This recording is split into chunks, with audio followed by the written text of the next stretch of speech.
सेना महाराज सांगतात, ऐसा नामाचा महिमा वेद शिनला झाली सीमा. असा या नामाचा महिमा आहे, वेदांनीही शिनून जावं, वेदांनीही मान्य करावं की परमात्म्याचं नामस्मरण हे सोपं साधन आहे. म्हणून योगाने परमात्मा प्राप्त होणार नाही, अनुष्ठान मांडलं तर परमात्मा प्राप्त होणार नाही. कितीही साधनं केली, नाना साधनांच्या केल्या खटपटा, कितीही प्रयत्न केले, साधनाद्वारे परमात्मा प्राप्ती करायला गेलो तर परमात्मा प्राप्त होणार नाही. एक सोपं साधन आहे असं परमात्म्याचं नामस्मरण. म्हणून या नामस्मरणाने कितीतरी संत मायबापांचा उद्धार झाला परमात्म्याच्या नामस्मरणाने. काही भूतकाळामध्ये तरली परमात्म्याच्या नामस्मरणाने, वर्तमान काळामध्ये तरत आहेत आणि भविष्य काळामध्ये तरणार आहेत. म्हणून तरले तरती हा भरवसा, नामधारकाचा ठसा. नाम जीवनामध्ये खूप महत्त्व आहे, नामाला खूप महत्त्व आहे. म्हणून अशा या परमात्म्याचं नामस्मरण आपण कोणी एका संताचं नाव इथं लिहिलं नाही, कारण अनेक संतांचा परमात्म्याच्या नामस्मरणाने उद्धार झाला. गणिकेचा उद्धार झाला, कानोपात्रेचा उद्धार झाला, त्राटिकेचा उद्धार झाला. आतापर्यंत आपण सर्व संतांची चरित्र ऐकलीत, पाहिलीत, श्रवण केलीत. संत परमात्म्याच्या नामस्मरणाने अनेक महात्म्यांचा उद्धार झाला. नामे तारिले अपार, महापापी दुराचार. पापी माणूस, पाप्यातलाही पापी, अजामिळ्यासारखं पाप, कथा सगळ्यांना माहिती आहे. या अजामिळ्याने इतकं पाप केलं, पण तरी देखील शेवटी संतांनी सांगावं, मुलाचं नाव नारायण ठेव. अंतकाळाच्या वेळेस मुलाचं नाव मुखामध्ये आलं, जीवनाचा उद्धार करून घेतला. तुम्हा आमच्या लेकरांची नावं देवाची नाहीत, आहेत का देवाची? त्याच्या मुलाच्या निमित्ताने त्याचा उद्धार झाला. आपला होईल का? सांगता येणार नाही. म्हणून मुखामध्ये परमात्म्याचं नामस्मरण आलं पाहिजे. आपण इतके पापी नाहीत, आपण माणूस म्हणून जन्माला आलो, आपलाही उद्धार व्हावा असं वाटत असेल तर एकदा हाताने टाळी, मुखाने परमात्म्याचं नामस्मरण करा. सगळ्यांनी भजन केलं? कुणी कुणी केलं? करा बरं वरती हात. एवढेच. सगळ्यांनी परमात्म्याचं नामस्मरण करावं हा आग्रह संत मायबाप करतात की मायबापांनो, या मृत्यू लोकामध्ये संतांचा अवतार कार्य त्याच्यासाठीच आहे की तुम्हा आम्हाला तो ज्ञान मार्ग कळावा. आपण अंधारामध्ये आहोत, अज्ञान नावाच्या ठिकाणी आपण आहोत. ज्ञानाकडे नेण्यासाठी उत्स्फूर्त करतात संत महात्मे की ते परमात्म्याचं नामस्मरण आपण करावं. महाराज आणि म्हणून ज्ञानोबरायांचं जीवनचरित्र आपल्याला माहिती आहे, तुकोबरायांचं जीवनचरित्र माहिती आहे. कथेच्या माध्यमातून चोखोबा महाराज, नामदेव महाराज, जनाबाई, मीराबाई, मुक्ताबाई, अनेक संत माईबापांची आपण चरित्र ऐकलेली आहेत, वाचलेली आहेत. पण संत सेना महाराजांचं चरित्र फक्त पुण्यतिथीला, जयंतीलाच आपण ऐकतो, बरोबर ना? मग संत सेना महाराजांना या मृत्यू लोकामध्ये अग्रगण्य स्थान नाही का? पाहायला गेलं तर ज्ञानोबाराय आणि नामदेव महाराज यांच्या समकालीन हे संत आहेत. संत सेना महाराज मध्य प्रदेशामध्ये बांधवगड निवासी संत सेना महाराज यांचं अस्तित्व होतं. वडील देवीदास आणि आई प्रेमकुमारबाई या दोन दाम्पत्याच्या पोटी परमात्म्याला मागावून घेतलेलं हे रत्न होतं संत सेना महाराज. जर परमात्म्याला मागावून घेतलेलं हे रत्न असेल तर परमात्म्याची भक्ती करणारं नसेल का? आई वडिलांना परमात्म्याच्या भक्तीचा छंद होता, आवड होती. पहा, आई वडील जर श्रद्धाळू असेल, भक्ती करणारे असतील, नामवंत निष्ठावंत असतील, परमात्म्याचं नामस्मरण करणारे असतील तर लेकरं पण तसेच होतात, तशीच जन्मतात.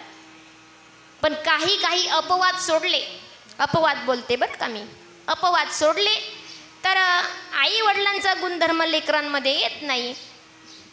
त्याला अनेक कारणे आहेत शास्त्रामध्ये, मला तिकडं जायचं नाही. पण आई वडील परमात्म्याचं नामस्मरण करायचे, देवाची भक्ती करायचे, देवाला मागवून घेतलेलं हे रत्न होतं संत सेना महाराज. जसं तुकोबरायांच्या आई वडिलांनी तुकोबरायांना मागवून घेतलं होतं. पुत्र देवा ऐसा गुंडा, ज्याचा तीही लोकी झेंडा. तुकोबरायांना मागवून घेतलं होतं परमात्म्याला. आणि तसं संत सेना महाराजांना आई वडिलांनी, स्वतःच्या आई वडिलांनी मागवून घेतलं. संत सेना महाराजांनी संत सेना महाराजांना मागवून घेतलं. मध्य प्रदेशामध्ये बांधवगड या ठिकाणी त्यांचं सगळं जीवन कार्य चालू असताना देवीदास जे होते ना, ते काशीचे रामानंद स्वामी, ऐका बरं का, रामानंद स्वामी यांच्याकडे पाठाला जायचे. जसं आपल्या या सप्ताहाला गेली 20 वर्षापासून माऊलींच्या स्वरूपामध्ये आपण ज्यांना पाहतो, यांच्याकडे पुरुष तत्वाने आपल्याला पाहायचं नाही, पण आपल्याला कळत नाही हो, लवकर समजत नाही. ज्ञानोबरायांच्या काळातही ही चूक झाली समाजाची. ज्ञानोबराय असताना या समाजाला ज्ञानोबरायांचं महत्त्व कळालं नाही.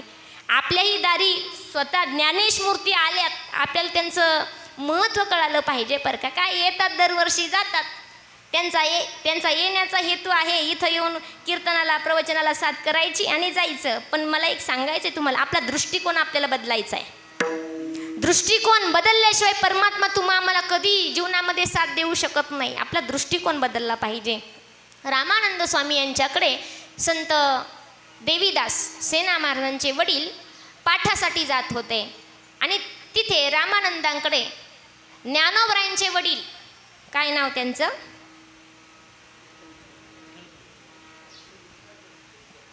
विठ्ठलपंत. तुम्ही विसरले का नाव? विसरून जमणार नाही बरं का. आणि म्हणून महाराज लोकांची चांदी असते प्रत्येक वर्षी. आपल्या डोक्यात राहत नाही महाराज काय बोलतात आणि काय सांगून जातात, आपण लक्षामध्ये ठेवलं पाहिजे. ज्ञानोबरायांचे वडील विठ्ठलपंत, सगळे जाणकार मंडळी आहात, मी माफी मागते सगळ्यांची. विठ्ठलपंत रामानंद स्वामींकडे पाठासाठी जात होते आणि देवीदास पंत ही पाठासाठी जात होते.